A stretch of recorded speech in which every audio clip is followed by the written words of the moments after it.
Good morning, everybody. My name is Mirjam Ross. I'm really happy to be here, and thank you very much for having me here. I would like to link with the Song of Queen, because aren't we all adventure seekers in life, in love, and also at work? Today, I would like to share a story of an adventure for me in collaboration, innovation, co-creation, and intellectual property.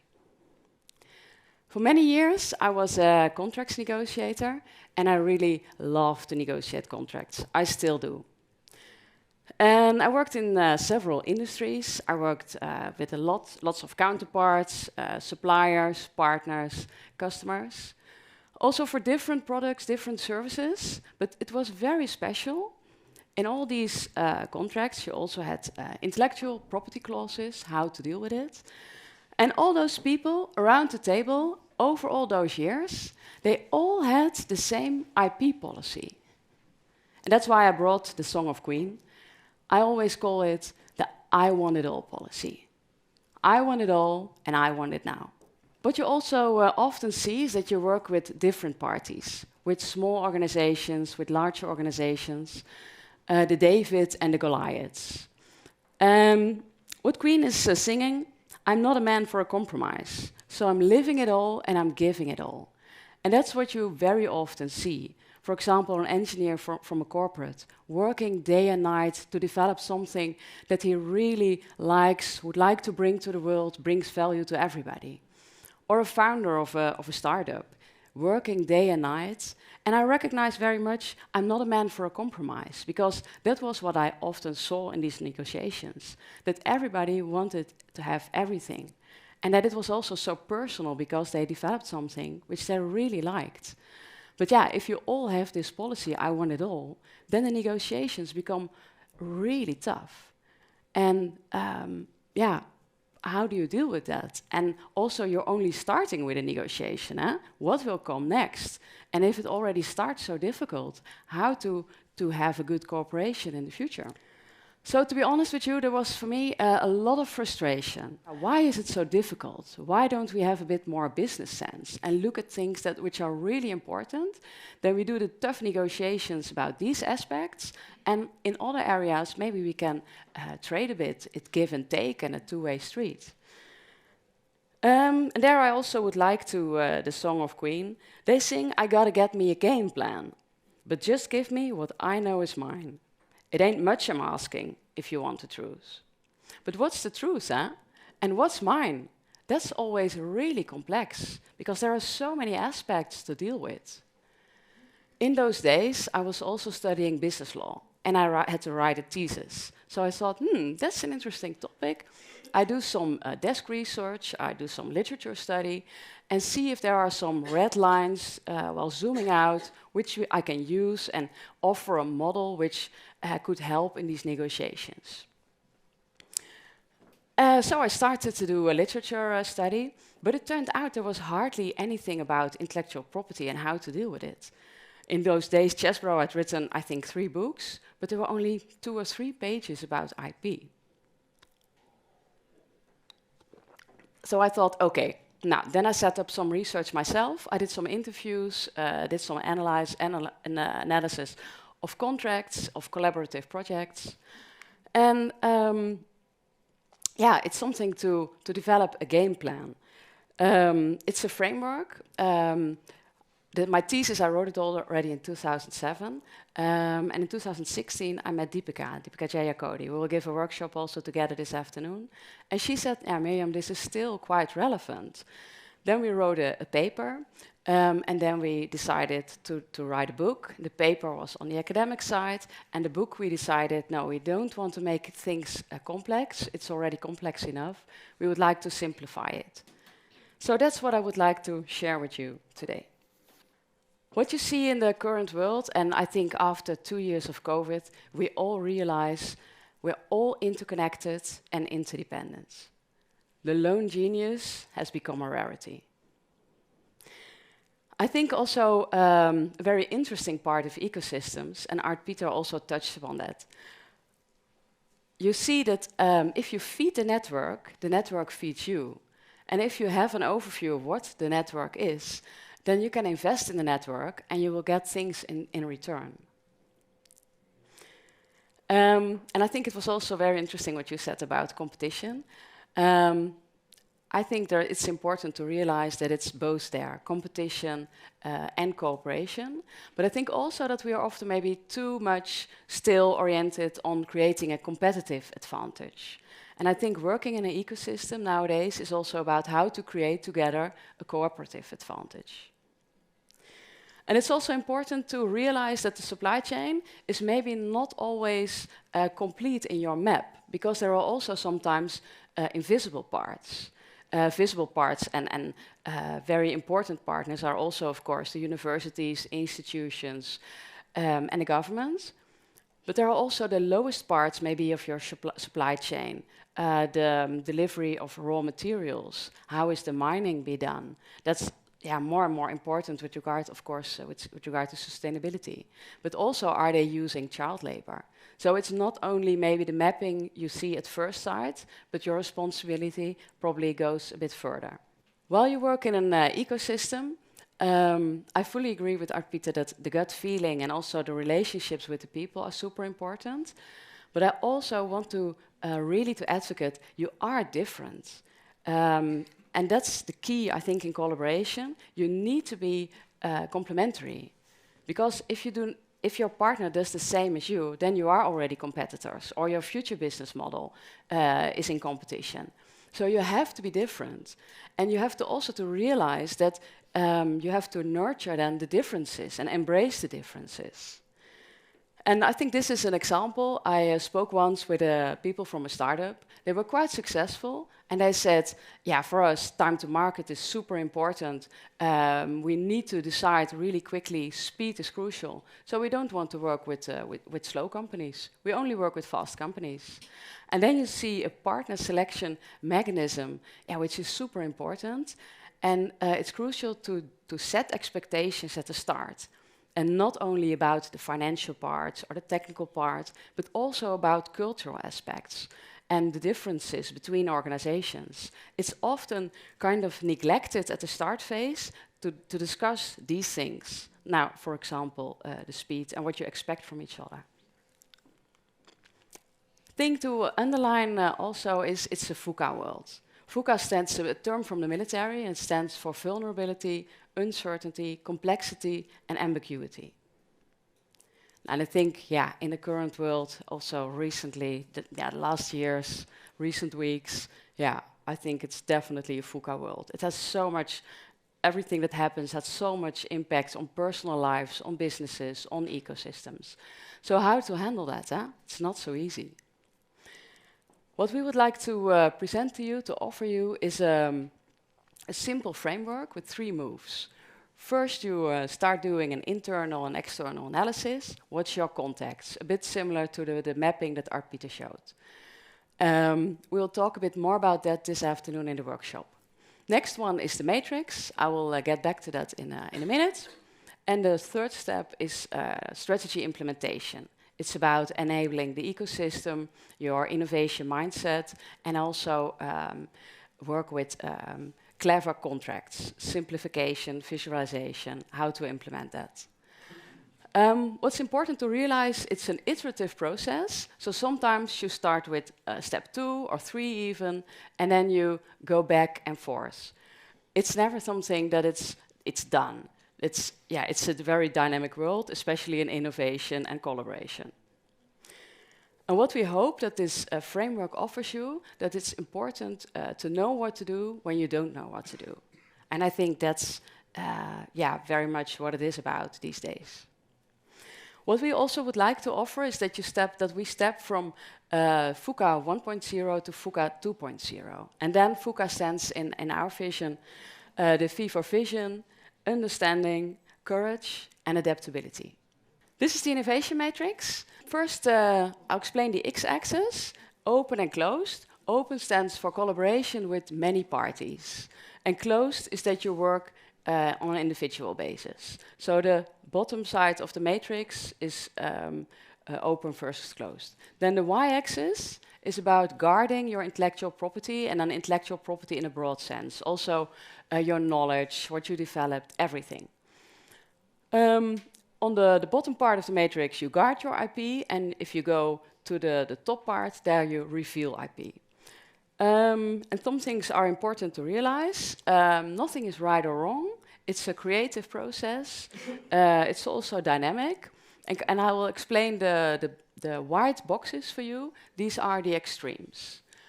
To start with classic R&D, it's also a bit linked with what Art Pieter earlier said. It's the more classic way of innovation, but it's not at all old school. But I think it's important to know, okay, what would you like to develop in a classical way, and what would you like to do in a more open way? Then you see, if you go up to the top part, free for the public, the famous example is Tesla, for example. They opened up, they made their IP available with the reason that there was a common interest in the whole the electrical car manufacturing industry to develop the infrastructure.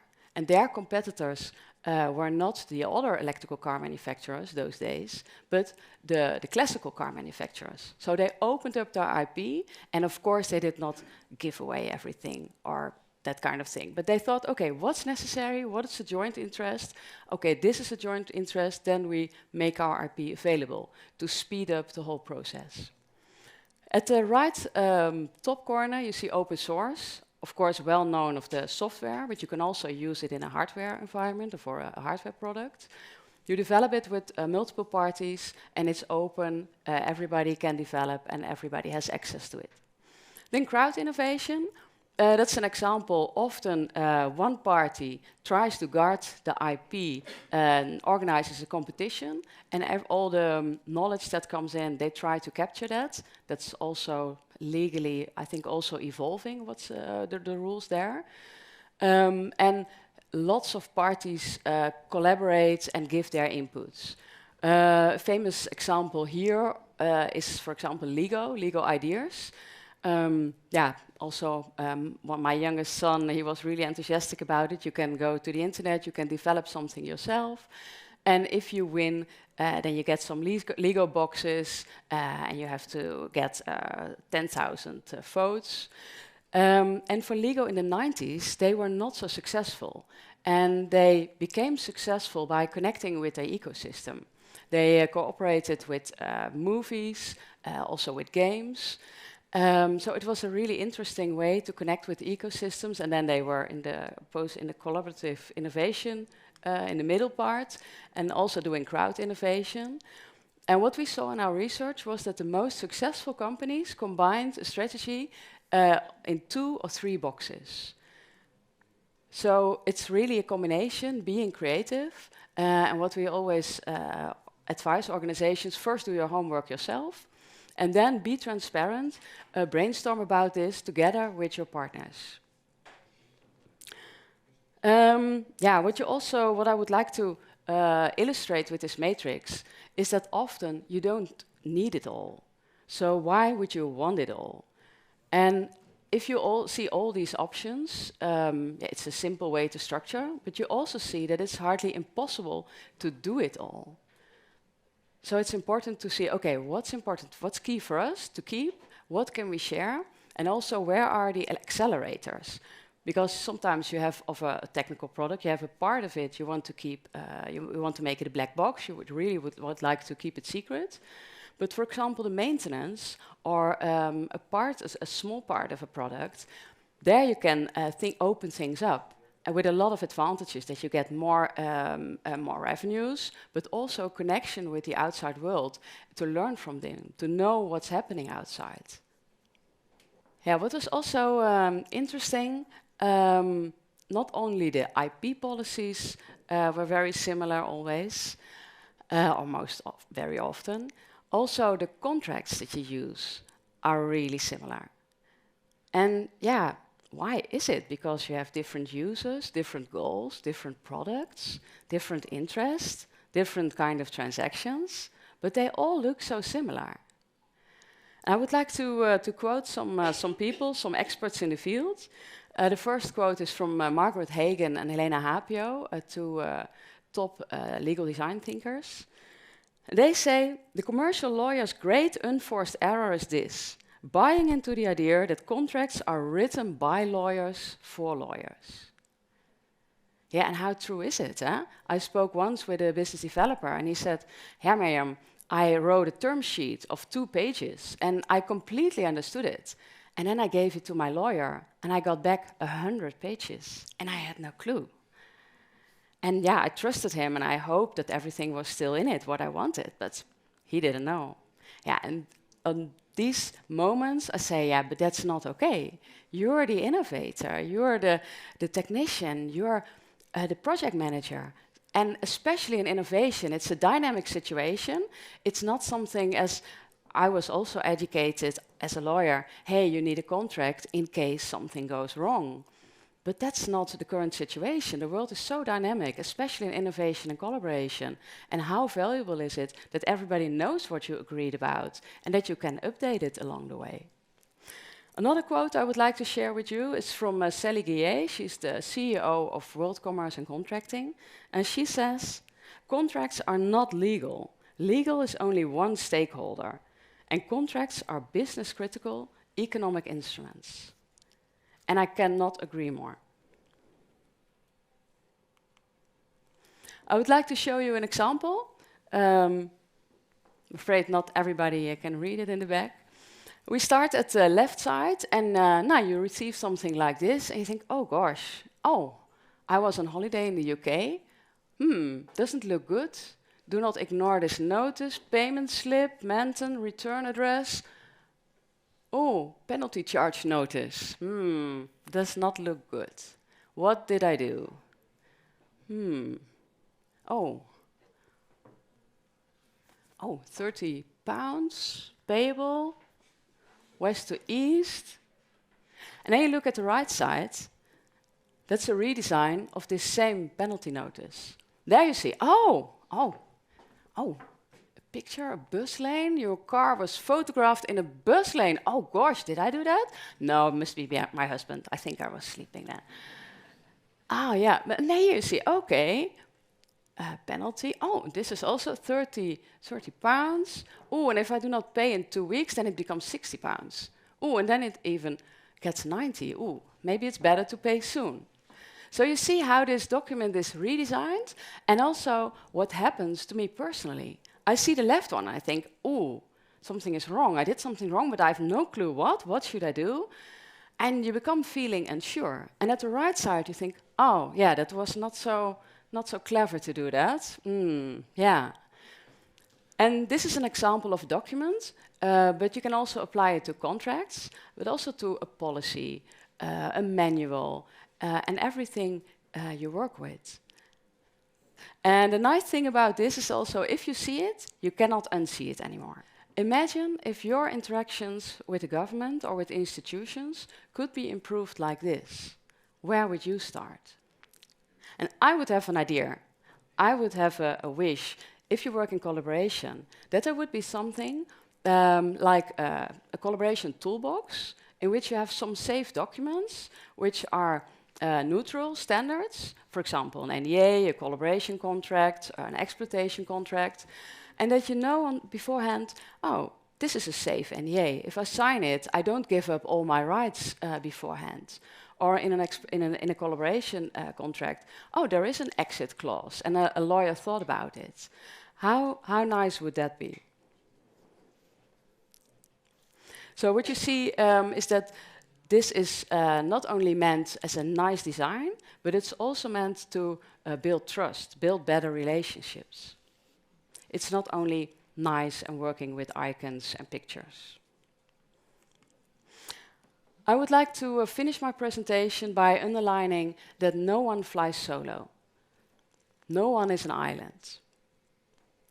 And in a collaboration, it's key to acknowledge that you are different. And also internally, we really advocate to work with multidisciplinary people and in a multidisciplinary team, also to prepare negotiations, also at negotiations. You are much faster if you are aligned and work with multidisciplinary teams and all together. And it's crucial to think, okay, what do you have to offer in an ecosystem and in a collaboration, and what do you really need? And I think most often you don't need it all. But what you need is a game plan. And I hope that this framework, our framework of the Innovation Matrix, can offer that to you. And I would like to finish with another quote of Queen. They say, "I gotta get me a game plan. Just give me what I know is mine. It ain't much I'm asking if you want the truth. Here's to the future."